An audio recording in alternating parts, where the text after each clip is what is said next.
नमस्कार दोस्तों, आप सभी का स्वागत करते हैं हमारे चैनल पश्चिम बंगाल न्यूज की ओर से। देर ना करते हुए चलिए जानते हैं पश्चिम बंगाल की ताजा खबरें। अगर आपने अभी तक हमारा चैनल को सब्सक्राइब नहीं किया है तो जल्दी से सब्सक्राइब और वीडियो को लाइक करें ताकि हमारी सारी खबरें सबसे पहले आप तक पहुंच सके। और वीडियो को कहां से देख रहे हैं कमेंट में जरूर बताएं। वंदे मातरम विवाद। बंकिम चंद्र के वंशज ने सोनिया गांधी से की बिना शर्त माफी की मांग। शुभेंदु बोले, यह राष्ट्रवाद का अपमान। स्वतंत्रता दिवस के अवसर पर नई दिल्ली में कांग्रेस मुख्यालय में वंदे मातरम के गायन से जुड़े कथित विवाद पर राजनीति गर्मा गई है। बंकिम चंद्र चट्टोपाध्याय के वंशज और बीजेपी के नेता सुमित्रा चटर्जी ने कांग्रेस संसदीय दल की अध्यक्ष सोनिया गांधी को पत्र लिखकर इस घटना पर बिना शर्त माफी मांगने की मांग की है। पश्चिम बंगाल के मुख्यमंत्री शुभेंदु अधिकारी ने कहा है कि वंदे मातरम के गायन पर सोनिया गांधी की ओर से जताई गई आपत्ति राष्ट्रवाद और बंकिम चंद्र चट्टोपाध्याय का अपमान है। बंकिम चंद्र के वंशज सुमित्रा चटर्जी नहाटी से विधायक भी हैं। उन्होंने आरोप लगाया है कि 15 अगस्त को 80वें स्वतंत्रता दिवस के मौके पर कांग्रेस मुख्यालय में वंदे मातरम का पूरा संस्करण गाए जाने के दौरान शीर्ष नेतृत्व में असहजता देखी गई। इससे बीच में ही रोकने के प्रयास किए गए। स्वतंत्रता दिवस पर टीएमसी के दोनों खेमों में दिखे कुणाल घोष। दल बदल पर कही ये बात। तृणमूल कांग्रेस के विधायक कुणाल घोष ने पार्टी के दोनों गुटों में नजर आए। इससे वे चर्चा का विषय बन गए हैं। दरअसल कुणाल घोष ने शनिवार को टीएमसी के दोनों विरोधी गुटों द्वारा आयोजित स्वतंत्रता दिवस कार्यक्रमों में हिस्सा लिया। ममता बनर्जी के मुखर समर्थक माने जाने वाले कुणाल घोष के इस कदम के बाद उनके राजनीतिक भविष्य को लेकर तरह तरह के कयास लगाए जा रहे हैं। कुणाल घोष ने सबसे पहले कालीघाट स्थित पुराने टीएमसी ऑफिस में ममता कैंप के स्वतंत्रता दिवस कार्यक्रम में हिस्सा लिया। उन्होंने वहां राष्ट्रीय ध्वज फहराया। इसके तुरंत बाद वह अपने विधानसभा क्षेत्र बेलेघाटा के मेट्रोपॉलिटन इलाके में स्थित पार्टी के किराए के कार्यालय पहुंचे। वहां उन्होंने शहीद स्मारक पर फूल चढ़ाए। उन्हें बार बार बदनाम किया गया। आशीष बनर्जी के निधन पर ममता बनर्जी की भावुक पोस्ट। पश्चिम बंगाल की पूर्व मुख्यमंत्री ममता बनर्जी ने टीएमसी नेता और पश्चिम बंगाल विधानसभा के पूर्व डिप्टी स्पीकर आशीष बनर्जी के निधन पर शोक जताया। रविवार को रामपुरहाट विधानसभा सीट से 5 बार टीएमसी विधायक रहे आशीष बनर्जी बीरभूम जिले में पार्टी कार्यालय में फंदे से लटके मिले। उनकी मौत के बाद बड़ा विवाद खड़ा हो गया। टीएमसी सांसद अभिषेक बनर्जी समेत पार्टी के कई नेताओं ने बीजेपी और मीडिया के एक वर्ग पर आशीष बनर्जी और ममता बनर्जी गुट के अन्य नेताओं के खिलाफ बदनाम करने का अभियान चलाने का आरोप लगाया। अपने एक्स पोस्ट में ममता बनर्जी ने लिखा कि आशीष बनर्जी के निधन से मैं बेहद दुखी और व्यथित हूं। उन्होंने अपने जीवन का बड़ा हिस्सा पढ़ाने और समाज की सेवा में समर्पित किया। टीएमसी नेता आशीष बनर्जी ने क्यों दी राजनीति में न आने की सलाह। मौत के लिए किसे ठहराया जिम्मेदार। परिवार वालों का कहना है कि कल भी आशीष बनर्जी ने घर वालों से सामान्य बातचीत की, हमेशा की तरह हंसी मजाक भी किया। उन्होंने रात का खाना खाया और सो गए। फिर अचानक सुबह घर के ग्राउंड फ्लोर पर बने पार्टी ऑफिस वाले कमरे में यह घटना सामने आई।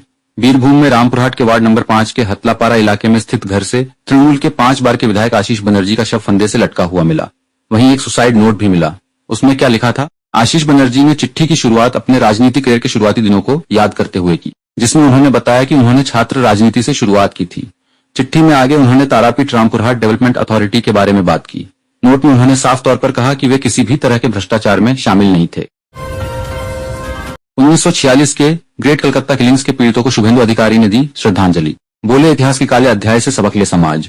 पश्चिम बंगाल के मुख्यमंत्री शुभेंदु अधिकारी ने रविवार 16 अगस्त को वर्ष 19 कलकत्ता किलिंग्स में मारे गए हजारों निर्दोष लोगों को श्रद्धांजलि अर्पित की। उन्होंने इस सांप्रदायिक हिंसा को कोलकाता शहर के इतिहास का सबसे काला और दुखद अध्याय करार दिया।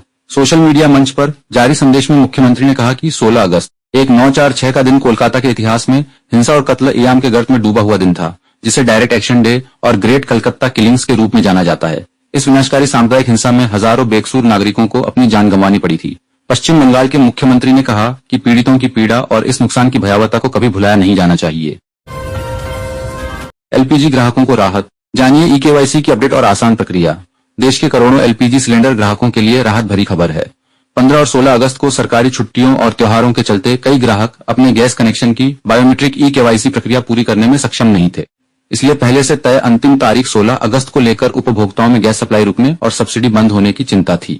ग्राहकों को हो रही असुविधा और गैस डिस्ट्रीब्यूटर्स के दफ्तरों पर उमड़ रही भारी भीड़ को देखते हुए ई-केवाईसी पूरा करने की अंतिम समय सीमा को बढ़ाकर 26 अगस्त कर दिया गया है। हालांकि केंद्र सरकार का तेल कंपनियों की ओर से ऐसा कोई आधिकारिक आदेश जारी नहीं हुआ है, लेकिन कुछ डीलर का दावा है कि उन्हें तेल कंपनियों से ऐसी सूचना दी गई है। आशीष बनर्जी मौत मामले में ब्लैकमेलिंग, धमकी और प्रताड़ना का एंगल। जाने शुभेंदु अधिकारी क्या बोले। बंगाल के पूर्व डिप्टी स्पीकर आशीष बनर्जी की मौत में ब्लैकमेल, धमकी और प्रताड़ना का एंगल। जाने शुभेंदु अधिकारी क्या बोले आशीष बनर्जी टीएमसी डेथ। पश्चिम बंगाल विधानसभा के पूर्व उपाध्यक्ष और टीएमसी के वरिष्ठ नेता आशीष बनर्जी का शव पार्टी कार्यालय में फंदे से लटकता मिला। इसके बाद राज्य की राजनीति गर्मा गई है। मुख्यमंत्री शुभेंदु अधिकारी ने इस घटना पर दुख जताते हुए आशंका व्यक्त की है कि टीएमसी के भीतर मौजूद भ्रष्ट तत्वों ने संभवतः उन्हें कोई गंभीर धमकी दी होगी, जिसके चलते यह दुखद घटना घटी। पश्चिम बंगाल के चीफ मिनिस्टर ने कहा कि विपक्षी पार्टी के कार्यालय से बरामद पूर्व विधायक के एक पत्र की भी जांच कराई जाएगी। इस पत्र में कहा गया था कि आशीष बनर्जी की मौत के लिए कोई जिम्मेदार नहीं है। पत्र में राजनीति में आने पर अफसोस जताया गया था। महा संघ में क्या हुआ? पहले फोन, फिर आया कमरा खाली करने का आदेश। क्यों भड़की टीएमसी सांसद? टीएमसी सांसद महुआ मोइत्रा एक बार फिर चर्चा में है। इस बार उन्होंने बड़ा आरोप लगाया है। तृणमूल कांग्रेस की सांसद महुआ मोइत्रा का कहना है सर्किट हाउस में देर रात उन्हें कमरा खाली करने के लिए कहा गया। महुआ मोइत्रा ने शुक्रवार को पश्चिम बंगाल के नदिया जिला प्रशासन पर यह आरोप लगाया है। उनके मुताबिक उन्हें कृष्णानगर सर्किट हाउस में चेक हाइफन इन करने के कुछ ही घंटों बाद देर रात कमरा खाली करने का आदेश दिया। महुआ मोइत्रा ने बताया कि वह शाम करीब 6 उन्हें वही कमरा दिया गया जिसमें वह आमतौर पर ठहरती हैं। उन्होंने दावा किया कि रात 9:20 बजे उन्हें खाना परोसा गया। उसके बाद 9:47 बजे उन्हें कमरा छोड़ने के लिए फोन आ गया। उनके मुताबिक सर्किट हाउस के बाहर भीड़ ने उन्हें डराने धमकाने के इरादे से जय श्री राम के नारे लगाए। कन्याश्री की जगह अब कन्या रत्न। सीएम शुभेंदु ने ममता सरकार की एक और योजना का बदला नाम। बंगाल में मई में हुए सत्ता परिवर्तन व शुभेंदु अधिकारी की अगुवाई में भाजपा की पहली बार सरकार बनने के बाद से ममता बनर्जी के नेतृत्व वाली पूर्ववर्ती तृणमूल कांग्रेस सरकार की योजनाओं के नाम बदलने व विभिन्न फैसलों को पलटने का क्रम जारी है। इसी कड़ी में अब राज्य सरकार ने ममता सरकार द्वारा लड़कियों के लिए साल 2013 में शुरू की गई महत्वाकांक्षी कन्याश्री योजना का नाम बदलकर शुक्रवार को कन्या रत्न कर दिया। बंगाल सरकार ने 14 अगस्त को राज्य में हर साल मनाए जाने वाले कन्याश्री दिवस की जगह पहली बार कन्या रत्न दिवस के रूप में भी मनाया। मुख्यमंत्री शुभेंदु अधिकारी ने कोलकाता के धनधान्य ऑडिटोरियम में आयोजित कार्यक्रम से राज्य में कन्या रत्न योजना व कन्या रत्न दिवस की औपचारिक शुरुआत करते हुए केंद्र की बेटी बचाओ बेटी पढ़ाओ योजना से भी जुड़ने की भी घोषणा की। पूरे बंगाल में गुस्सा है, कांग्रेस माफी मांगे। वंदे मातरम विवाद पर शुभेंदु अधिकारी ने सोनिया गांधी पर साधा निशाना। पश्चिम बंगाल के मुख्यमंत्री और बीजेपी नेता सुवेने रविवार को कांग्रेस से माफी की मांग की। यह मांग 15 अगस्त को एआईसीसी मुख्यालय में पार्टी के स्वतंत्रता दिवस समारोह के दौरान हुई एक कथित घटना को लेकर की गई। अधिकारी ने कांग्रेस संसदीय दल की अध्यक्ष सोनिया गांधी की आलोचना करते हुए कहा कि उन्होंने कथित तौर पर वंदे मातरम का पूरा संस्करण गाने पर आपत्ति जताई, जिसे उन्होंने राष्ट्रवाद और बंकिम चंद्र चट्टोपाध्याय का अपमान बताया। पश्चिम बंगाल के मुख्यमंत्री ने कहा कि इस घटना की वजह से पूरा राज्य गुस्से में है और दावा किया कि कांग्रेस एक खास वोट बैंक को खुश करने की कोशिश कर रही है, जिसे उन्होंने तुष्टीकरण की राजनीति बताया।